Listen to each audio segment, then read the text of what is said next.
अस्सलाम वालेकुम जी। आज हम पढ़ेंगे ओजोन के बारे में। ठीक है जी।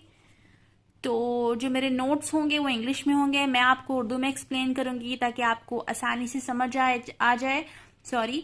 और जो आपका जो कॉन्सेप्ट है वो मेंटेन रहे। तो चलिए जी शुरू करते हैं ओजोन के बारे में। सबसे पहले पढ़ते हैं जी इसके सोर्सेज से रिलेटेड। सोर्सेज में सबसे पहला सोर्स आ जाता है NO2 अंडर यूवी कि जब नाइट्रोजन डाइऑक्साइड यूवी रेडिएशंस की प्रेजेंस में नाइट्रोजन मोनोऑक्साइड और सिंगलेट ऑक्सीजन में कन्वर्ट होता है तो ये जो ऑक्सीजन होती है ये आगे फर्दर रेडिकल्स बना देती है। ठीक है जी। और रेडिकल से यानी ये जब O2 की फॉर्मेशन करेगी तो इसके रिजल्ट में O3 की प्रोडक्शन होगी। तो O3 की प्रोडक्शन बहुत ही डेंजरस होती है when it comes in direct contact with plants plus animals. ठीक है जी। अगर प्लांट्स और एनिमल्स के साथ ओजोन का डायरेक्ट कांटेक्ट हो तो ये क्या क्या इफेक्ट्स प्रोड्यूस कर सकती है। हमें पता है कि जो ओजोन है वो प्रोटेक्टिंग लेयर होती है। लाइक ये जो सन है इससे जो यूवी रेडिएशंस फॉल करती हैं हमारी अर्थ पर, ये जो ओजोन की जो लेयर है ये इसको प्रोटेक्ट करती है, हमें स्किन कैंसर होने से बचाती है और बहुत सी चीजों से बचाती है। ठीक है जी। तो इसके अलावा ये प्रोड्यूस हो सकती है लाइटनिंग फ्लैशेस से, यानी कि जो बिजली की चमक होती है, बिजली का चमकना होता है आसमान पे उसके रिजल्ट में। और उसके अलावा जो ट्रोपोस्फेयर होती है हमारी लेयर, वहां पे अगर कोई स्टॉर्म आ जाए, यानी कि जू जू हम इस लेयर से ऊपर जाते जाते हैं हमारी अर्थ पे जहां पे ह्यूमंस रहते हैं, तो वहां से ऊपर अगर कोई भी स्टॉर्म आ जाए, कोई भी जो होता है, तो उसके रिजल्ट में ओजोन की प्रोडक्शन हो जाती है। ठीक है जी। तो मेन 3 रीजंस हैं कि अगर नाइट्रोजन ऑक्साइड को यूवी रेडिएशन की प्रोडक्शन मिले तो उसके रिजल्ट में ओजोन की प्रोडक्शन होती है। साथ ही साथ मैंने बताया कि जब बिजली चमकती है तब ओजोन की प्रोडक्शन होती है। And side by side in tropospheric storms there is lead to the ozone production. Okay जी। तो उसके बाद मैं बात करती हूं ओजोन के इफेक्ट्स की, क्योंकि हमने कॉजेस तो बहुत आसान थे but moving on to their effects हमें पता होने चाहिए कि ओजोन का वैसे बहुत अच्छा रोल है, लेकिन अगर ये डायरेक्ट कांटेक्ट में आ रही है तो ये क्या करने वाली है। ठीक है जी। तो जो ओजोन का होता है हाई लेवल, हमारा जो एटमॉस्फेयर होता है उसमें तो ये प्रोटेक्शन का काम करती है, लेकिन ये डायरेक्ट कांटेक्ट में आ जाए प्लांट्स के साथ तो ये क्या क्या कर सकती है। तो पहले हम जरा प्लांट से रिलेटेड इसके डिसएडवांटेजेस देखते हैं। उसमें आता है सबसे पहले कि जो ओजोन होती है वो जो लीफ के जो एयर स्पेसिस होती हैं लीफ के अंदर, उन्हें स्टोमेटा बोलते हैं, जिससे लीफ का गैस एक्सचेंज होता है, लीफ की ट्रांसपायरेशन होती है, वाटर का रिमूवल होता है। ठीक है जी। बहुत इंपॉर्टेंट होते हैं ये वाले सेल्स। इसके रिजल्ट में ओजोन यहाँ पे एंटर होती है लीफ के जरिए। ठीक है जी। और लीव्स में एक विजिबल डैमेज क्रिएट करती है, ताकि यानी एक ऐसा डैमेज जो कि देखा जा सके, ऐसा डैमेज क्रिएट करती है। और इसके अलावा ये क्या करती है, necrotic फ्लैकिंग of upper surface of leaf. मैं यहाँ नोट से थोड़ा सा आपको पढ़ा रही हूँ, लेकिन मैं साथ साथ आपको बताती जाऊंगी। ठीक है।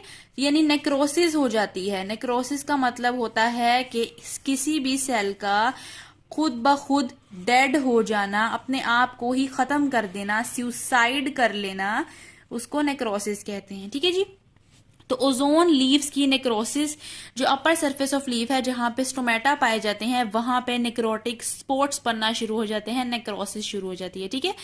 तो उसके अलावा क्या है कि ये क्लोरोसिस कर देती है, क्लोरोसिस, और साथ ब्रॉन्जिंग कर देती है। ब्रॉन्जिंग का मतलब है लीव्स का ब्राउन हो जाना। ठीक है जी। और जो ओल्डर लीव्स होते हैं उनका अर्ली ड्रॉप हो जाता है, जो कि अच्छी बात नहीं है। ओल्डर लीव्स जिन्होंने ड्रॉप तो होना ही होना है, लेकिन वो उस स्टेज से पहले ही ओजोन की हाई कंसंट्रेशन की वजह से ड्रॉप हो जाते हैं। Root and shoot growth effect होती है। ठीक है जी। और साथ प्लांट की डेवलपमेंट इफेक्ट होती है, और सीड का जो साइज होता है उसमें रिडक्शन आ जाती है। एंड साथ ही साथ जो हमारी मोस्ट इम्पॉर्टेंट किसी भी प्लांट का हवाला दे तो उसमें यील्ड हमारी डिस्ट्रॉय हो जाएगी, डिस्टर्ब हो जाएगी, कम हो जाएगी।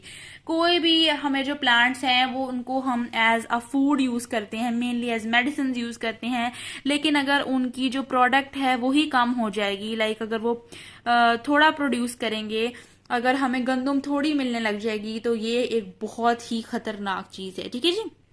उसके अलावा इसका साइटोप्लाज्म पे और न्यूक्लियस पे भी बहुत रोल है सेल्स के अंदर। ये क्या करती है, उसको श्रिंक करना शुरू कर देती है, सुकड़ना शुरू कर देती है, उसके अंदर से जो चीजें हैं उन्हें डिस्ट्रॉय करना शुरू कर देती है। कुछ बहुत इंपॉर्टेंट डिजीजेस के नाम हैं प्लांट्स में, डिजीजेस के नाम, ठीक है जी, कौन कौन सी हैं ये आपसे ना एज अ शॉर्ट क्वेश्चन भी पूछा जा सकता है। वो है वेदर फ्लैक ऑफ टोबैको। उसके अलावा होती है इसमें टिप बर्न ऑफ टोमेटो,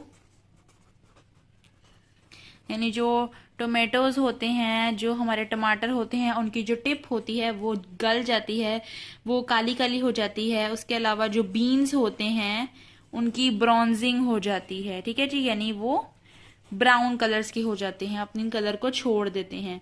उसके बाद है स्पेकल लीव्स ऑफ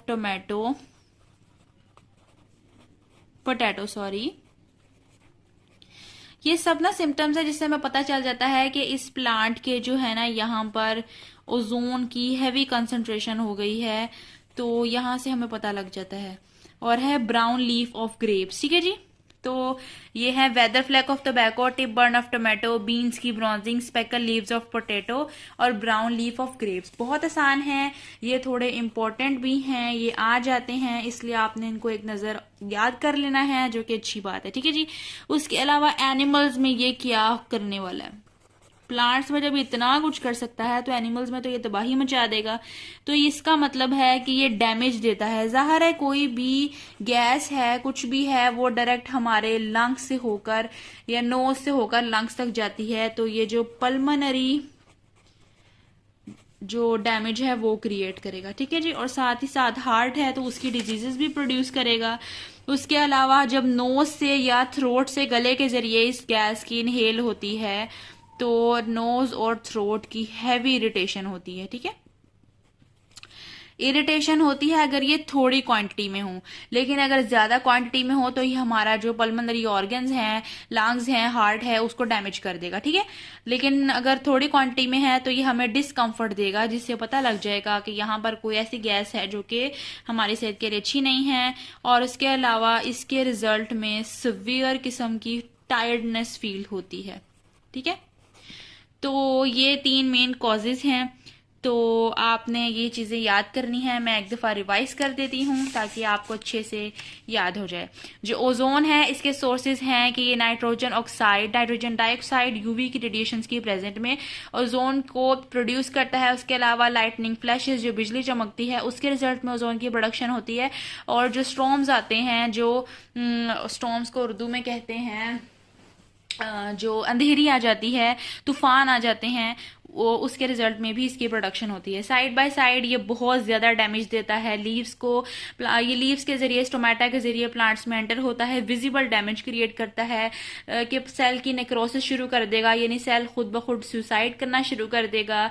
और उसके अलावा क्लोरोसिस हो जाएगी, ऑलर लीव्स की ड्रॉपिंग शुरू हो जाएगी, रूट एंड शूट की डेवलपमेंट नहीं होगी, सीड की ग्रोथ डाउन होती जाएगी, सबसे इंपॉर्टेंट हमारी यील्ड में कमी आ जाएगी। और इसके अलावा ये साइटोप्लाज्म और न्यूक्लियस को श्रिंक कर देगा। फिर और हम क्या है इसमें, ये कुछ 5 मेन डिजीजेस मैंने आपको पढ़ाई हैं, जिसमें वेदर फ्लैक ऑफ टोबैको है, टिप बर्न ऑफ टोमेटो है, बीन्स की ब्रॉन्जिंग है, स्पेकल लीफ ऑफ पोटैटो है, ब्राउन लीफ ऑफ ग्रेप्स है। एनिमल्स में अगर ये थोड़ी कंसंट्रेशन में है तो नोज या थ्रोट के जरिए हमारी बॉडी में एंटर होता है और इरिटेशन कॉज करता है, लेकिन इसकी हैवी कंसंट्रेशन पल्मोनरी डैमेज दे देती है और बहुत ज्यादा टाइट किस्म की फीलिंग होती है। तो thank you so much for watching my video. मैं आपको अगले किसी और पोल्यूटेंट के बारे में डिस्कस करूंगी, तब तक के लिए अल्लाह हाफिज।